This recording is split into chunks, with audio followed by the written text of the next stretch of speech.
Ladies and gentlemen, welcome back. This is the Into Deep podcast. Our guest today is Mr. Trent Knox. He's the founder of one of Sydney's most prominent run clubs, the 440, mental health and physical health advocate. We discuss his journey into sobriety for the last 5.5 years. He goes deep on his struggles with alcohol and substance abuse and what he did to overcome them.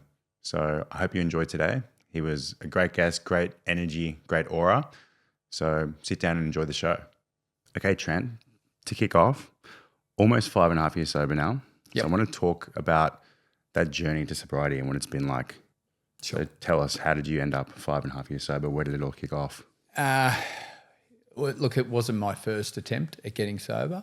I've had several attempts over the years. I think my first attempt was back in 2012. A good mate of mine, I guess like most people before they get sober, they don't need that. They don't know that they need to. I guess it usually comes from, friends that think there's a problem, or they can identify there's a problem with you, and they will politely suggest that you need to seek some help. Is that what happened with you? Was it like a full-blown intervention? Was just a few people nudging you in the direction of... Look, to a good mate of mine's credit, and look, he's sober himself, a bit older than me. He had a very gentle way of suggesting, and basically, he could see me on this downward spiral I've been watching for a while from afar, and he encouraged me to go to a meeting with him one night, took me out for dinner. It was all a bit weird. We went out for a bite, and then all these familiar faces were at this dinner. I was grabbing a quick bite, and I had no idea where I was going. I ended up going to an AA meeting, and I wasn't prepared for it. And, sat in this room underneath a church. I was there for an hour and a half. And to be honest, I don't even remember any of it. My head would have been bouncing around like a pinball machine at the time.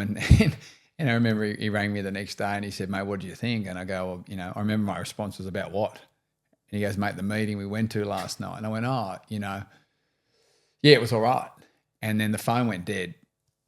And he went, "Oh," and I go, "What?" He goes, "You're not ready yet." And I go, "What does that mean?" He goes, "Oh, you got a long way to go." And I'm like, "What does that mean?" And he goes, "Oh, mate, I think you need to go through a bit more pain." And I still remember that conversation. Then, I think about a month later, I tried again, and then somewhere in that 12 months, I got a bit of time up, and then I gave up on it. And the reality was I didn't want to get sober. I didn't think it was for me. I didn't think I had a problem. And I honestly thought, and I still to today believe, that it would just, my problems in my relationship with drugs and alcohol would just disappear on their own. And I see that in people today. So that was then. And then, I look back now and go, I don't know how I actually held on to stuff as long as I did. So, going from, say, 2012 till 2020, there's 8 years there. There was plenty of highs and lows.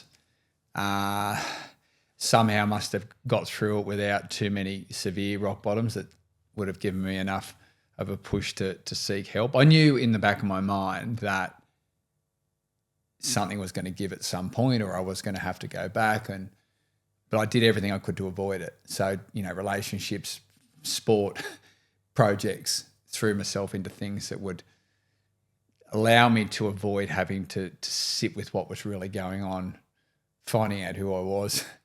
And then, there was 2019, there was some good things happening. I'm sure we'll talk about our run club today. And then, in 2020, we were in lockdown. It was, obviously this COVID thing had happened. We had a big year, should have scheduled with the run club. We had all these trips planned. I was an ambassador for Lululemon at the time. And then we were met with the news in March that we weren't going overseas and the world was shutting down. And I think in like February, March, April, May, give or take, within each of those months, I had quite a substantial bender. So what was happening back then, I was not drinking regularly or daily, as they call it. But when I did have a drink, it'd be like, it'd be a big launch. Yeah. And each time more damage, more drugs, more drink. And finally, I guess the light version, I had the final sort of hurrah in June. It lasted a couple of days. It was me at home in my bedroom drinking, doing coke, and to a point where I guess I would have kept going if I had more. There was obviously a lot of pain there at the time, and that was my way of numbing it. It was my only tool that I had to deal with, I guess, life at the time. I came out of that, and I knew once the sort of fog had lifted a day or two later that I was done. And there was something within me, and basically it said that that I didn't have another one of those episodes in me. There was something very strong within me that said, you're done. If you do it again, you'll probably end up dead. So I knew the only option I had then was to seek help. I had no option. I was literally on my hands and knees going, I'm fucked. Mm. And there was no turning to anything other than taking suggested steps, which had been suggested to me by all my mates for the last 10 years. Mm. The same things they'd suggested, what I needed to do. And it, took a coffee with a mate at the time and had him sitting with me saying, hey, what can I do? I'm really worried. You go from being up here, leading the community, doing all this really good stuff, you're available for everyone else, and then when it goes dark, you go dark and you go underground. And I don't know how to manage it. I don't know how to do it. I don't know what to do. And, it was that moment when he said, what can I do? It was like a lightning bolt moment for me. It was like, well, there's nothing you can do. And I said that to him, and he's like, well, what does that mean? I said, well, mate, this is the part now for me that it is entirely up to me what happens next. I realised in that moment I've got a community that loves and supports me. I've got friends that love and support me. And that's great. But unless I'm willing to take the suggested steps and willing to get out of my own way and get off my ass, then nothing's going to change and things are going to get worse. And in that moment, I actually got up from the table, gave him a hug and went to an AA meeting. And I went into that meeting and I sat there and I saw familiar faces from 10 years ago. The difference between me and them is that they had time up. And I remember hearing the same stories as what they told 10 years ago, except this time I actually listened and it actually made sense. And I knew that for that day, that's where I needed to be. So I made a decision that I would do a meeting a day for the next 90 days, which is suggested. We're in lockdown. I had nothing else to do other than get to a meeting every day, get up every morning. I was doing a live chat on our 440 account, take my clients and go to bed. They were the 4 things I do every day. And from there to today, fast forwarding to today, I have, to the best of my ability, done everything within the program that's required, but I've also lent more into our running community. I've had a psychologist on and off for the last 5.5 years. I regularly exercise. I get in the ocean every day. I try and eat reasonably well. Most importantly, I try and stay connected to the people around me and share. Put my hand up when I'm having a shitty day. And, it's been like a roller coaster. It's been bloody tough. Mm. But, it's been a journey that people at the start told me it would be. And I guess going to meetings most days, you get reminded that it's not going to be easy and life's not easy. It has its ups, it has its downs. And that the more that you do the small things every day, the more of that you do, you just end up lightening the load a bit each day. Mm. Yeah. Okay. You mentioned earlier, you needed to find out who you were. Yeah. So who is the Trent Knox who's 5.5 years sober versus who is the Trent Knox who is, I guess, running away from himself? Yeah. Look, I mean, the previous Trent Knox was I had no idea who I was, first and foremost. Growing up, shoved into a lot of sport, shoved here, shoved there. Like most parents do, they try and do the best for their kids with the tools that they have. I looking back now, I always felt I was trying to fit in, impress, figure it out. I just couldn't. I didn't know. Sports, I enjoyed sports. I did a lot of different things, but, a lot of the time it was stressful, trying to win, worrying about winning. What happens if you didn't win? Same as you go through school, you save as, when I got into my career in real estate. And a lot of that, not knowing who you are and I guess accumulation of trauma coming from a child, you're constantly looking for fixes, whether it's winning, money, relationships, and then, it's the numbing side of things that you do through, sex, drugs, alcohol. In terms of who I am today, I'm a person, first and foremost that loves his community, loves sport, I guess loves life.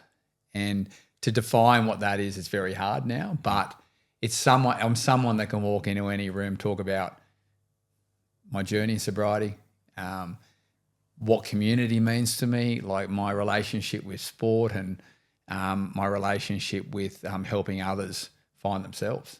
So, it's someone that also can sit here comfortably and talk about the roller coaster that I've had during my life and hurdles I've overcome, finding my way into sobriety and staying into sobriety. I don't ever say that I got sober, because that to me it's like a finish line. It's always a work in progress, yeah. Yeah, and it's not a destination. It's just, for me, it's a way of being. It helps me have a good life, and the sobriety stuff isn't just about abstinence to alcohol and drugs. Sobriety is, for me, is having a sober mind, where you're not playing the victim and playing the blame game, and taking responsibility for your actions. We are the center of all of our happiness, and we're the center of all of our drama and chaos. Yeah. Yeah, you totally hear about those people with those, those mindsets, oh, my boss is this, and the leads that are coming in as shit, and, basically like this poor me mentality, instead of being like, I'm responsible for where I am, I'm responsible for how I deal with, leads that might be coming my way, something like that, right? Yeah. So, yeah. And there's, like I was having a chat the other day with someone, and, complaining about their boss, and we're talking about different things and how we get affected. And, like people stay in jobs where they're unhappy and they get frustrated at their boss. And when you challenge them, quite often their boss has been that particular way forever. I said, well, you've got to give your boss you got recognition. They've been that person for a long time. Yeah. And you're turning up to work every day hoping they're going to change. And they're not going to. It's clear they're not going to. So at least you know what you're getting from them. It's up to you whether you stay there, or you learn to manage the way they behave and you're okay with it, or if it's not and it doesn't work well, then you have an option to go and find another job. Yeah. But when we continually put ourselves in the firing line with things that don't change, we're the problem. Like it's you go to the gym, you don't like the people there. And they've just got it's a clique that you don't feel part of. Well, don't go. Yeah. New gym around the corner. If you're going to go there and complain and they are consistently the same mob of people, well, it's okay. It's not for you, and so it's sometimes taking that leap of faith going, hey, like, I don't feel like I belong here. Cool. Yeah. Try something different. Yeah. And be okay with that. Yeah. So tell me more. I know you had a career change from real estate into the sort of health and fitness. Tell me about that change for you. Were you finding the real estate industry wasn't really your bag, or you just needed something different? Look, I enjoyed it for a long time, and I worked in project marketing. I worked in the city. I sold property around where I grew up, around South Coogee and surrounding areas. I worked with a really good company, met a lot of amazing people. But going back to what I was saying before, I probably couldn't see an end goal with it because I didn't know why I was doing it, which probably just,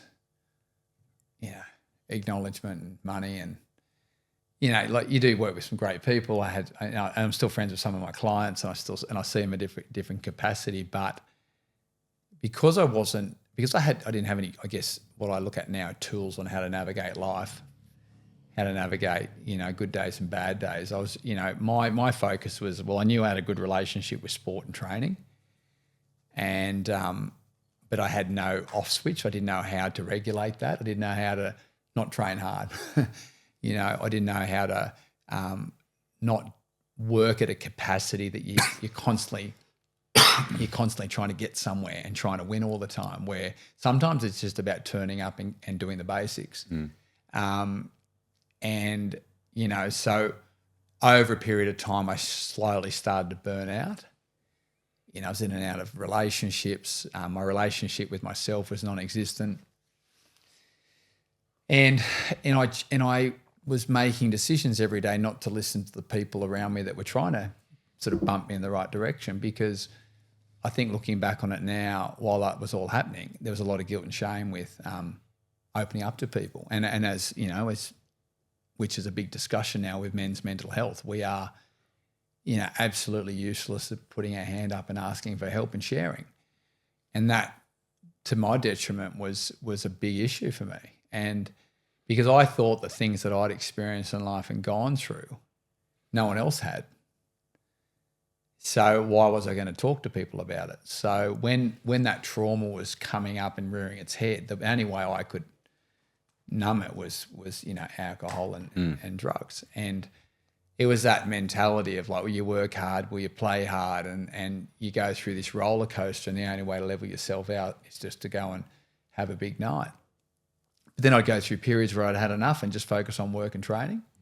Then that'd get boring. And then, so, there was, and we spoke about it before we sat down today, if I had my time over in real estate again, your focus needs to be on looking after yourself the best you possibly can outside of real estate.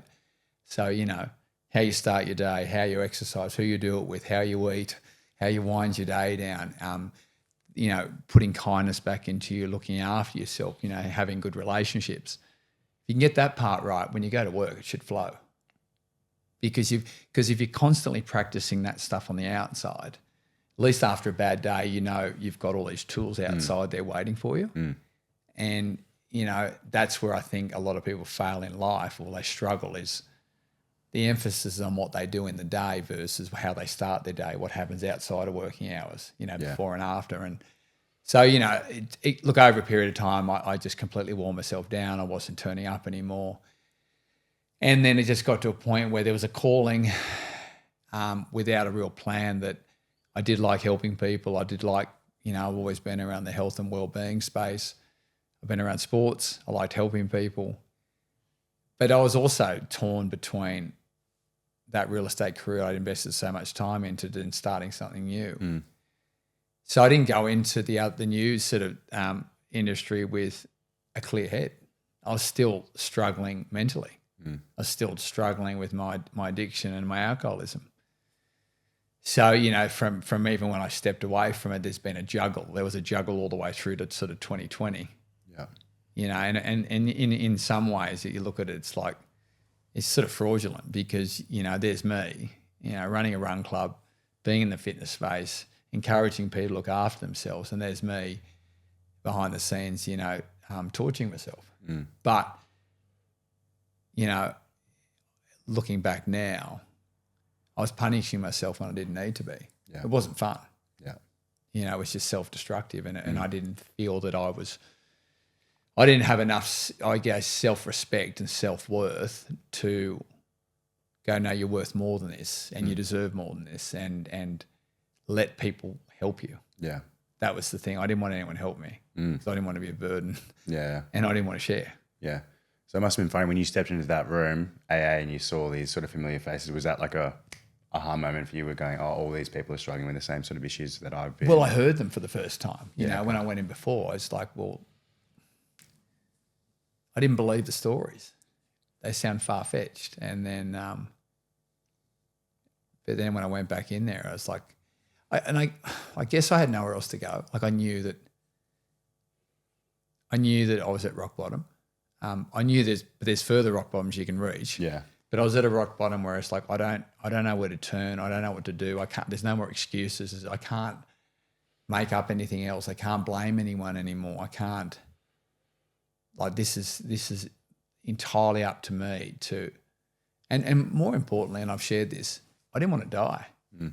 So when you're in that position and they're the words that are circulating, you do whatever it takes. And for me, I knew that's like, there was just, I guess, a calling. That's like, that was the first thing. And when I walked in there, I go, right, you're going to be here every day. And I did it. And then, I went back to the psychologist.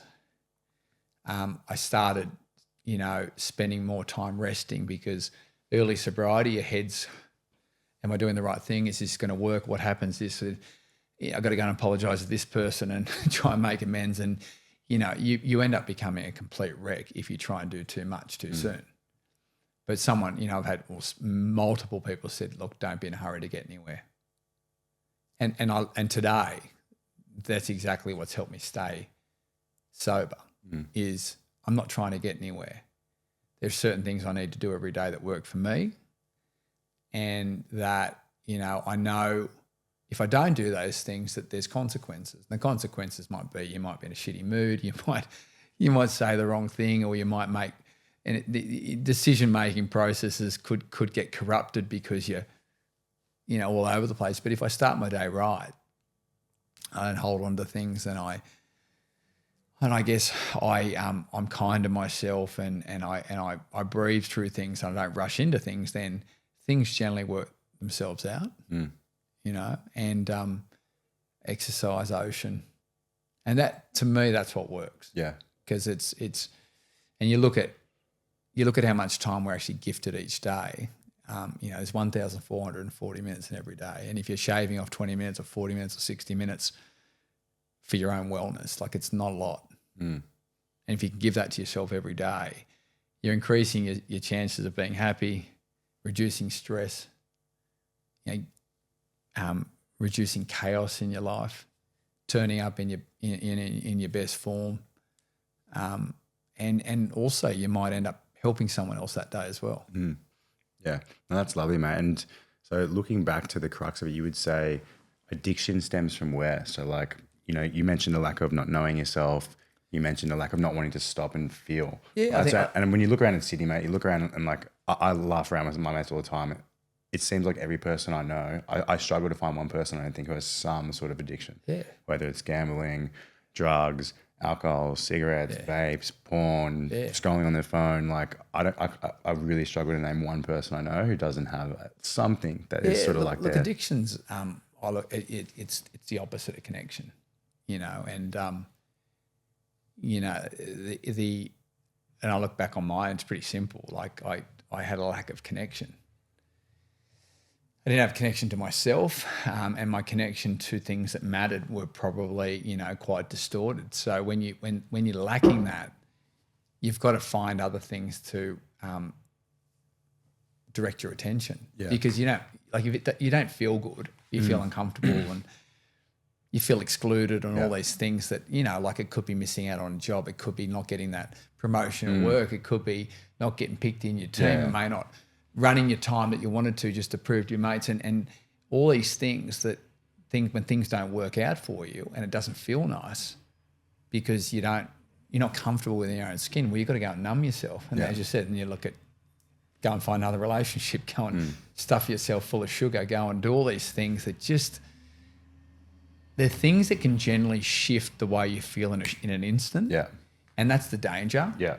Like, you feel uncomfortable, so you instantly want that to change, instead of sitting with it and going, oh, just let it pass, which 99% of the time it passes, 100% of the time it passes, but it could be 5 minutes, could be 50 minutes, but it will pass. But if you don't have the tools to use to deal with that, then I'm going to go, oh, God, I can murder a beer. I got to go and have, like, Friday afternoon, everyone's at their wit's end, so the first thing they want to do, I could murder a beer, I can have a shot, have a this, and then that turns into drinking and drugs, or it could be, as you said, it could be sex, it could be porn, it could be sugar, people go and overeat. You know, That resonates with me, man. I remember I was working in marketing when I was fresh out of uni, and I fucking hated what I was doing. Yeah. And every Friday night, all I could look forward to is going to Ryan's Bar in the city and having 20 beers. Yeah. And it's funny that you mentioned addiction is the opposite of connection. I've heard that before. And one of the reasons I started this podcast, like I love having deep conversations with people. And mate, like we've all been around the table, passing around the rack and telling someone how much you love them. But like, I want to have those conversations without the drugs involved. You know, and why do we need the drugs to be able to have these deep conversations and tell your mates you love them and be them for them, you know, be there for them, you know?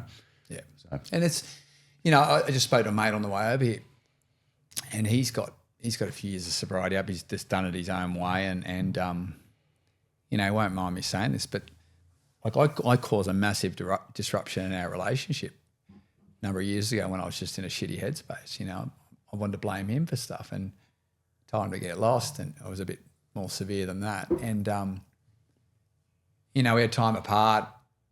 I got sober, found our way back to one another, and you know, and then that time he was coming out of his own stuff. And, you know, he said to me before, he could not have imagined that he and I, if we ever got out of our own way and away from our bullshit, how we would actually be able to sit and have sensible conversations.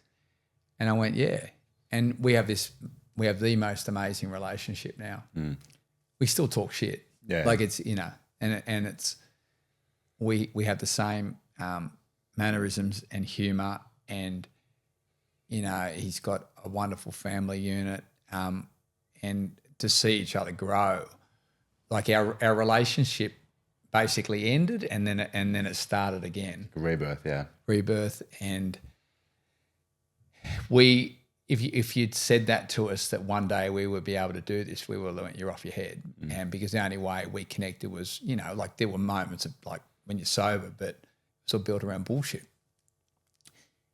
You know, at the moment I'm helping him, you know, I'm not in real estate anymore, but I'm helping him trying to buy a house, and, you know, we have so much in common. You know, we both have amazing partners, and you know, to me that would what they call in sobriety, it's a gift of sobriety. Like our friendship, and we can be honest about the madness. We can be honest about what, you know, what went on, and we can laugh about it and know that they're the hurdles we've had to overcome to have the relationship we have today. And, you know, the key to all of that is honesty. It is that connection. It's vulnerability as well, you know, and sharing stuff, and we can tell each other anything now. You know, there's no bravado, and I'm having a shit day, I'll share it with him. He has a shit day, I'll share it with me. I'll get a message, which I'll get it first thing in the morning. He'll message me 11 o'clock at night knowing I'm asleep, and he'll ask a question about something, and we're both still figuring our stuff out. You know, that's probably the crux of it. And, you know, I think I'm still learning about myself. I'm still getting to know myself. And, you know, I have to constantly monitor my connection to myself, which I look at and I call it, you know, spiritual health. You know, when people ask me about spiritual health, and my take on it is my relationship with me. And from time to time, it gets distorted. And usually because I'm not doing the things I need to be doing. Like I'm dropped off my meditation practice, I'm not getting in the water enough, or I'm overtraining, or, you know, maybe I'm not talking to my partner enough. I've got to keep that in check. Yeah, the mental hygiene, man, it's funny because like I used to own a gym as well, and you're in the fitness space. So I used to see all these people come into my gym, and I was so in awe of how many people would be happy to work on the external. Right? Everyone had a personal trainer in Sydney. Everyone was going to a group training gym, but none of these people were, you know, learning. Not that everyone has to meditate; it's just one tool. But meditation, psychologists, people were not doing that stuff, but they were doing the physical, which is just as important. But you really need to be doing both if you want to, like you said, be still enough to know what's going on underneath the storm when things start going crazy, right? So you help a lot of people with their sort of mental health now, apart from like, you know, you mentioned getting to know yourself. It's such a like deep question, right? And I'm 37 years old and I'm still finding things about myself that I'm like, oh, I actually quite like that. And for me personally, it was really about spending a lot of time on my own. Like I used to be surrounded by people all the time, always going out, always at the boys' houses. And as I've gotten older, I'm spending a lot more time by myself. So I'm like, oh, like I'm going towards when I hear a little voice inside of me say, oh, you quite like this. I'm start going to that and then delving a little bit deeper. So I guess creating that time, that stillness time for me has been great. Yeah, look, it's I think the turning point for me was as I got more into this run club space, and I was, getting involved and invited to different events and working with different brands, and I guess there were people paying attention to what I was doing, and there's obviously a story attached to, I look at the success of our run club is relies on the success of my sobriety. So the longer my sobriety's been going for, the longer the run club's been going for, and they go hand in hand. And I think it got to a point where I could sit in front of a brand, or I could sit on a podcast, or I could have a conversation and talk about my substance abuse and the alcoholism and childhood trauma, and there was violence and all that stuff that happened, and being able to share that and be okay with it, but not share it in a way where I wanted people to feel sorry for me. It's just like when people don't want to know why the run club's grown and why I guess I have success in sobriety, it was facing stuff I didn't want to. And I guess the more comfortable I became with that, then it sort of started to define who I was, because there was no shame or guilt. Yeah. And it was actually starting to help people. Yeah. And I think the more and more that happened, and I guess basically walking into any room with any type of crowd from any background and just be me was like the turning point. It's like, well, that's whatever that looks like, where you don't have to put on a mask, you don't have to try and fit in, you don't have to. It's like someone to stop abstaining from alcohol, but still feel like they've got to stand there with a non-alcoholic beer. Yeah. You're still putting on a show, you're still putting on a bravado, you're still trying to fit in. Whereas I'm like, I don't fuck, I'll give me a can of Pepsi. I'll stand. And if people say you don't drink, no, I don't. And being okay with that and not then dramatizing it. So I think that was the turning point.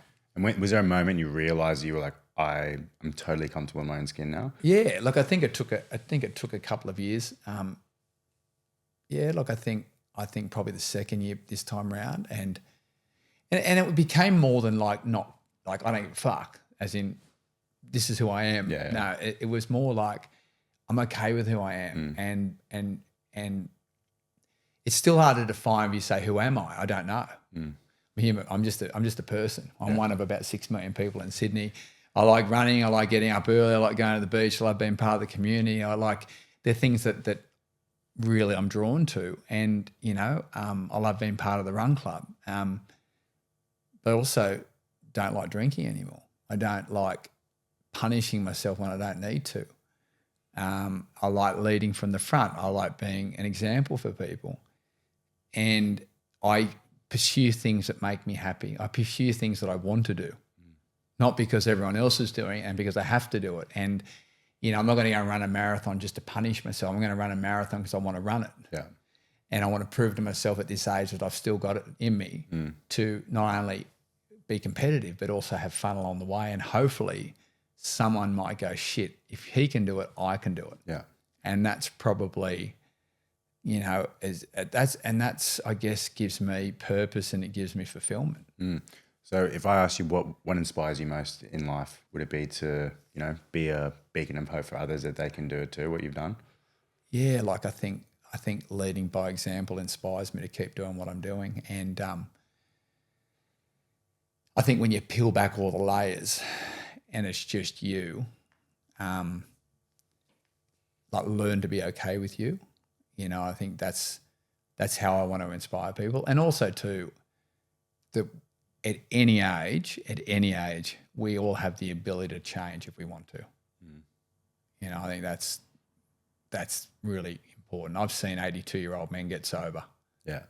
So for me to go and run a marathon at 46, that should be a walk in the park. I'd rather be running a marathon at 46 than getting sober at 82. Yeah. But I've sat in rooms with people like that, and I'm like, I've got nothing to complain about. Yeah. That's insane. Because you do see older people and it's hammered into us in society, they'll never change. He's in his this is the way 60s, I am, his take it or 50s. leave it. And it's bullshit. That was me for a long time. Yeah.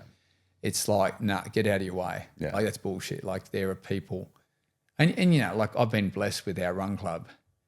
we've had newborns to 80-year-olds coming and running, and they come in and they're going through all sorts of life crisis, and they remind me every week that I'm doing okay, and it's like I can choose to accept that, poor me, or I can go, you know what, just shut up, get on with it, and like things will work itself out if you honour yourself, you do the right thing by yourself, you put yourself first every day on how you start your day. You'll get the best version of you. Everyone else will get the best version of you. And like you just keep it simple. Yeah. We've mentioned the Run Club a few times. I mentioned in the intro. Tell me a little bit more about it, mate. If you live in Sydney, you've heard about the 440 Run Club. Yep. I'm pretty sure during COVID, you guys might have even gone national, because I was doing runs on the north side. I saw it in different cities. Yeah, so that was really cool to see. So tell me, like, how did the 440, how was it born? Yep. And sort of what's the future hold for 440 Run So Club? It began in Bronte. There's a hill in Bronte, which is the car park, which is originally the old tram line. It's called the Bronte Cutting. And back in about 2015 or 2016, obviously it wasn't sober then, still training a bunch of mates of mine. We went down there and we started doing hill sprints on a Saturday morning.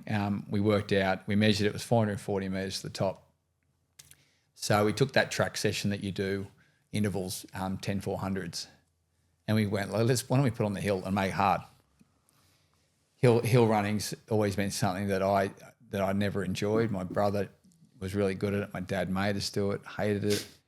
So we started turning up at 5 a.m. every Saturday, and it would be anywhere between 3 to 6 of us. And we did this for like 3 to 6 months.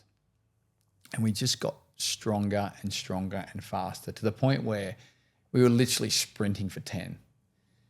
And we all that year ran fast city to surf times, half marathon times, you name it. And it was hard. You had to learn how to breathe. You had to learn how to recover. And anyway, we got through it all, and just to map out all these ways on how we're going to beat the boys every week. And it made me tougher. Probably the fittest I've been running. Finished up our running. At the time, looking back now, I probably wasn't in a good headspace. I knew it was a good idea to keep doing it on a Saturday morning. The other guys dropped off, so there was me on my Saturday morning doing it on my own. Yeah, right.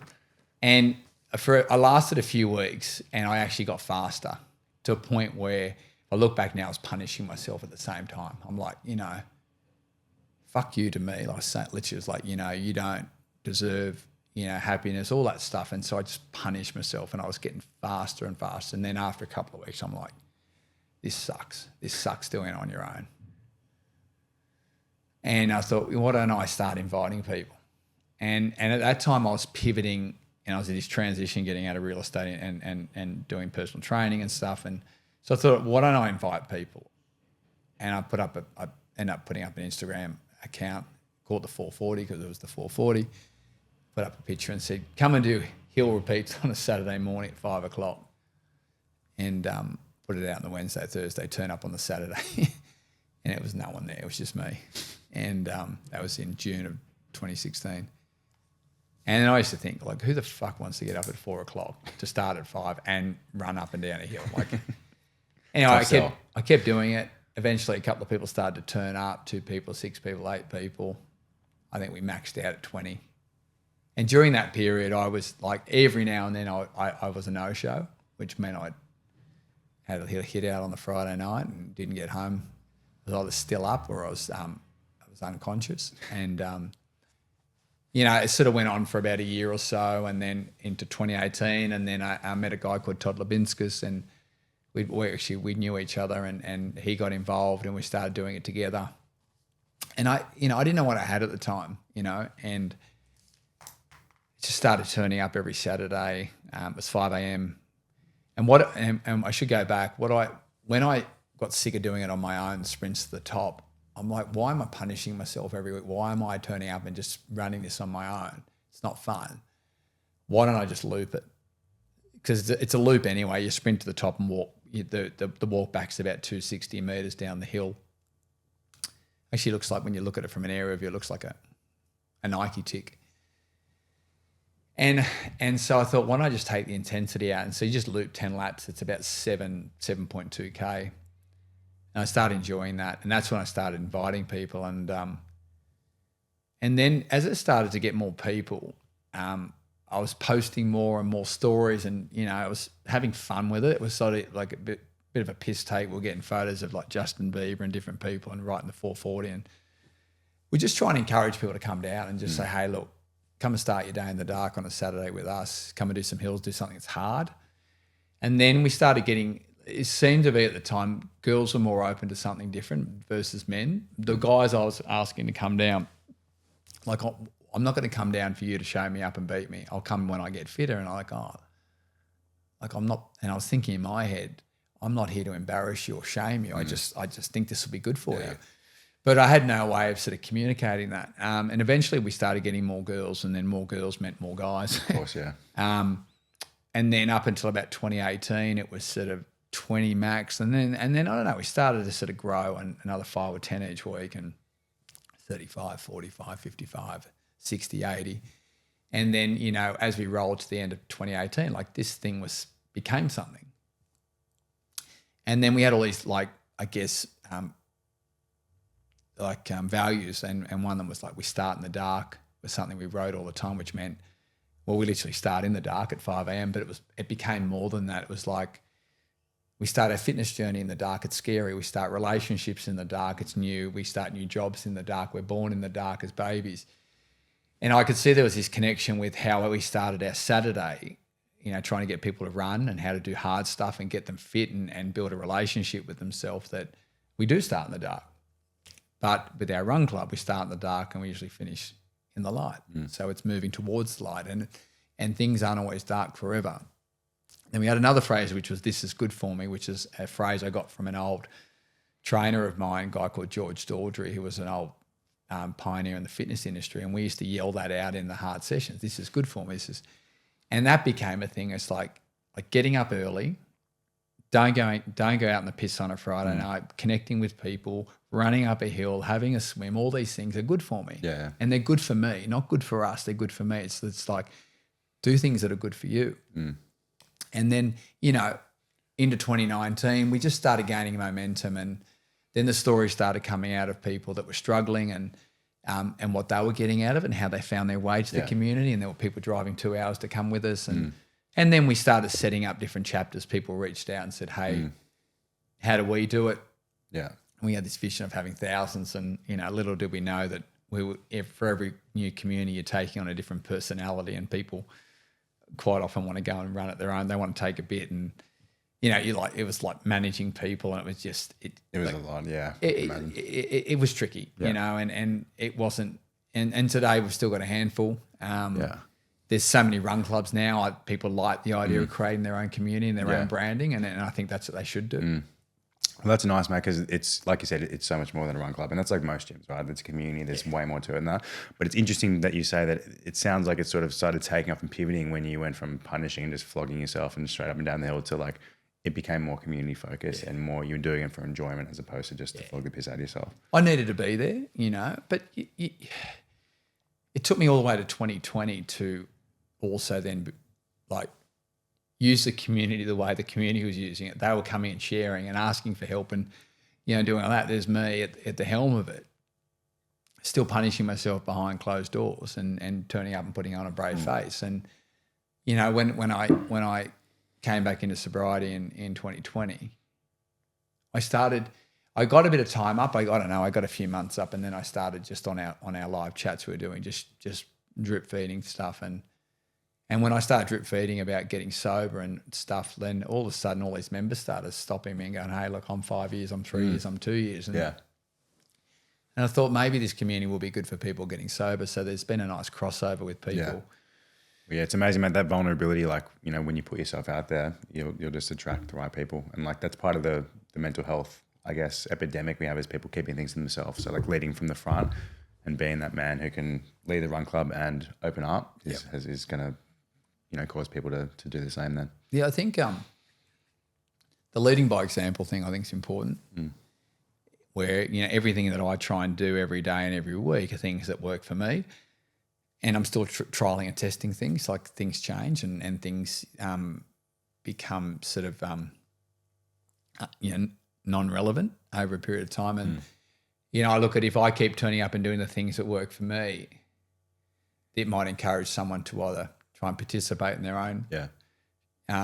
own way or ask a question. And so, when people come to me now that are struggling with alcohol and addiction, I don't try and fix them. I don't lecture them. I just share what I did. Yeah, it's like you lead by example, right? Yeah, and I talk about things that didn't work. I talk about things that did work. I try and also be pretty blunt that it won't happen overnight. There's no shortcuts to get to 5 years. There's no shortcuts to get to 10 years. But I can, and I've said this recently to a number of people, I can't help them find a shortcut to get to 5 years. What I can do is give them a bunch of suggestions that will take a lot of the pain away. Yeah. So they don't keep going around in circles and keep spinning and keep punishing themselves. So giving the advice to just put one foot in front of and start on the right path. Is what you can like do, really. there's things that I suggest them to do that I didn't want to do that they were suggested to me. Yeah. And I know they work. And I know that more often than not when I have these coffees or these chats with people, that they're not going to do anything I've suggested because they're not ready to face it. That's all. There's nothing wrong with them. They're just not ready, and they're not willing enough. They're not desperate enough. So they'll come to me and they'll come back to me, ask me again, hoping that I come up with a different solution. All right, Noxie, tell me about the last time that you surprised yourself. Literally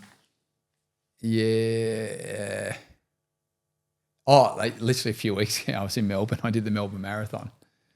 And crack of time, by the way, mate. It was, well, it came off the back of Sydney, and I'd put all my eggs in one basket, and the goal was to, I wanted to run. The goal, like everyone else in marathon, run sub-3, and then I actually drew a line in the sand leading into Sydney about 6 weeks out. A really good friend of mine, she said, don't fuck around with your goals and what you want to do. Just draw a line in the sand. I went, right, I want to run under 255. And I'd made that conscious decision, and I ended up getting under that, which was great. And then I completely, after Sydney, I was just like, it's been a long year. I'm like mentally exhausted. I did Gold Coast Marathon and just failed, amazingly failed. And then off the back of Sydney, I was just like, I didn't recover properly, just got back on the chocolates and all that shit. And then a few weeks later, a good mate of mine, Neil, he's like, mate, do you want to come to Melbourne? He's got a bunch of wellness studios. We'll do some content and come down and do the marathon. And I went, yeah, all right. If you organise it all, I'll do it. And I said, but we've got to get an entry. So a couple of weeks later, like everything else is organised, but we've got no entry. And I go, mate, this is not looking good. And I was mentally checking out from it, going, I don't think, like I haven't cut the chocolate out. My body still feels buckled from Sydney. I wasn't training much. And it was literally a week out. And I remember it. And I'm like, mate, I think we're done. I don't think and he goes, yeah, all right, well, I've just got one more. I've got one more route to chase. I said, okay. And then literally 5 o'clock on a Friday, he's like, mate, check your email. And then half an hour later, I get a ding, and it's a fucking entry to because I didn't want to run the marathon on someone else's bib, and I'm that's no good. I'm really anti that just because of my relationship to running and events and business. It's bad juju, mate. I think. And you're not insured if something happens. Yeah. And anyway, so we got the entry, and I remember I was just in this like anxious state for literally a week. Because everyone's just saying, mate, just chill out, just go and do it, And I was trying to figure out leading into how I would approach it, and I tried to clean my food up in the week leading up, and then I was carb loading and all this stuff, and my partner's just going to have fun, who cares? And I remember we went down and we did a bit of content, checked in, did all that stuff. Everything was last minute, and literally got to the start line. Almost missed the start because we were like, we're just dawdling. We'd been doing some content stuff in the morning. And I realised when I went to go into the barricade, I could see 5 hour paces. And I'm like, shit. I look ahead, and I'm like hundreds of meters from the start line. I'm like, fuck, and I've had to bolt through all the So public. you get stuck with all the slowies. Yeah, I had to run down the side, jump the fence, ran down, it's bolted. I saw a good friend of mine. She's laughing, like, what are you doing here? And I'm like, I'm about to race, and jumped the fence, got in there, and I'm like, it's like a minute or two to go. And I went, shit, what am I going to do? And I had all my fuel, had everything right. I'd like carb loaded. And anyway, saw a 3-hour pace off one of those little flags. And I went, right, just jump on the back of that and hold on. And I did it. And, I got to like, I don't know, 35K. That seems to be the magic spot, 30 to 35K. Everything seems to go south, and got through it. Held on for the last 7K and came in just under 3 hours. And that I was really surprised, but then surprised in one way, but then also reminded that all the changes and my attitude towards training and racing and how I see myself and food this year, it's worked and it's carried forward. So I actually think I did considerably well, but I was mentally stronger going into it as well. Yeah, and mate, considering all the circumstances, like things weren't going perfectly, you got a race thing last minute, you're on the chockies, you're fucking rushing in the morning of, but like you said, and like your partner said, just relax and have fun, and that probably had a lot to do with it as well. So it surprised me, and it was funny because it also has inspired me that I can go faster next year, and in order to do that, I'm going to have to make some further changes and look at my relationship with food again, training. I'm actually seeking further help outside, like from coaches and things like that. And I've got myself to a point doing it my way, which I'm really, really proud of. But now it's like, okay, well, I've got the ability to go faster, and I want to do it in a way so that I inspire. And the truth is, if I can get faster at 46 by following a plan and listening to other people, maybe I can inspire people north of 40, north of 45 that it's not too late to get involved with this stuff. And I want to be, I guess, an ambassador for both men and women who think it's too late. So, it's I look forward to, surprising myself again next year. Yeah, man, I'm looking forward to hearing the time. What are we going for? What's next? Well, I think the next goal would be, sub 250. Yeah, okay. Sub 250, and and I want to look at it sensibly and just like break down the race from what I need to, how much faster do I need to get every K, and how much stronger do I need to get in the gym, and how much more do I need to improve my recovery. What other things can I be doing more of? Breath work or hot and cold. There's so much stuff that I know that I can, like I know I can improve my gym work. I know I can improve my recovery. Yeah. I know I can improve on my my mobility. Like getting a coach to look at the way I run. Yeah. There's a handful of things that I can do, which it's guaranteed if you go and make those changes, you will improve. 100%, man. 100%. Always room for improvement. Yeah. Next question, mate. If you could have a drink, I know you're sober, so I want to hear what you're drinking, and if with anyone, dead or alive, sit down and have a conversation with, who would it be, and what are you drinking? Look, it would be either a Sprite Zero, or a Pepsi Max. Interestingly enough, I'd love to have a drink with Mike Tyson. Yeah. He's an interesting guy. Yeah. He's lived about, he's lived a dozen lives. Yeah. Any particular questions you'd ask him? Seeing how he's sort of calmed down in his older age, you know what I mean? Like, because obviously he was a fucking lunatic, prisoner, biting people's ears off, and now he seems much more like calm. The thing I like about I watched a lot of documentaries. I was young at the time when he was winning. He's actually a highly intelligent guy, and I've listened to the way he narrates his life story. Further to that, I think, I guess one of the questions would be how he's found through all the ups and downs in his life, how he's kept getting back up. So he kept getting up again, and how he's not given up. I think that would be a question. And also, what has he done behind the scenes that we're not privy to that has brought him to such a, I find him quite a peaceful state now. Yeah, like I was saying, yeah. And he's had a lot thrown at him. There's been jail time, there's been all that stuff, all the ugly stuff, and then he's gone through his own. He's lost a daughter in some horrific accidents. He's had this, like, I look at, like, he's done bad stuff from a poor headspace and a poor upbringing, and then he's then also had a lot of bad karma, and he's still quite resilient. Yeah. Like most people would have thrown the towel in and gone, fuck it. Yeah, plus he's been belted in the face a million times over as well. So, like, what's going on with the brain? Well, also too, like, I find it phenomenal. Like, I think he's still got, and this, look, it might be controversial that people don't like the fact that I mentioned Mike Tyson, because he has had he's got a pretty bad rap, but like he was 18 or 19 years of age and bashing full-grown men. Like, he was bashing monsters at 19. What kind of childhood's that? He's still like the youngest heavyweight champion. He's like got the fastest knockout, I think. Still, he held 3 titles at one time. Like, the stuff he's actually done, I think he's still got Guinness Book of Records. Yeah.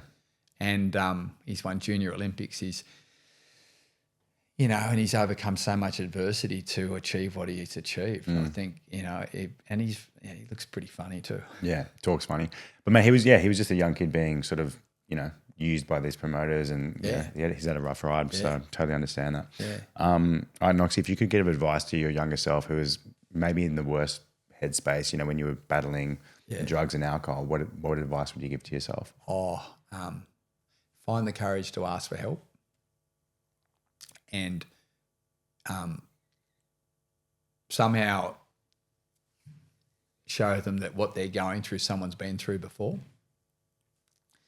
Don't think that, you're pioneering your own stuff. And, the more you can ask for help and put your hand up, you will find people that have been there and they can guide you through it.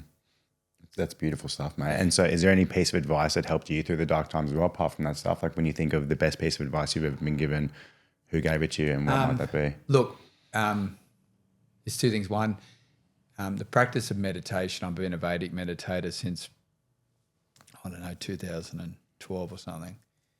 But I didn't know what to do with it. I had this tool and didn't know what to do with it. And that's served me, and it still continues to serve me. But what it allowed me to do, meditation allowed me to start really listening to the suggestions that were like laid in front of me. The guys that I'm still mates with, the guys that helped me, were suggesting the same thing all the way along. They held space for me. They had to keep letting me fall. But it was oblivious to me. The practice of meditation allowed me to really listen to and, I guess, trust that the right people were giving me the right help. And I think that's like probably the best help I've had. Yeah. So it sounds like it allowed your mind to slow down a little bit to see that this advice that was always there, you sort of like discovered it in the rough, right? And I think if you're looking after yourself every day, like, your moral compass will appear at the right time. When we second guess things. Am I making the right decision? Well, if you're in a shitty headspace, you're not looking after yourself. You don't know how to sit in stillness. You're not getting in the ocean. You're not doing anything kind for yourself. You're not doing any breath work or breathing. Then every time you go to make a decision, it's just this like, it's painful. And you'll probably make the wrong decision every time. Yeah. I love that, mate. So just mindful of the time here. If people want to follow your journey, follow the 440, how can they see what you're up to? The 440 account, which is at @the_440, and my personal account is at Trent, Trent Knox, TRENTKNOX, Trent Knox, at Trent Knox. Yeah. Okay, how good, mate. That was an absolute pleasure. Thank you so much for coming on. I'm sure the guests are going to get a lot out of that. Learning about your journey to sobriety and sort of how you've, gone from tumultuous younger years to a bit more of a clear head, and you sound more enlightened, and you've got a great energy about you. So thanks for coming on, mate, and look forward to chatting again. Thanks, man. Peace.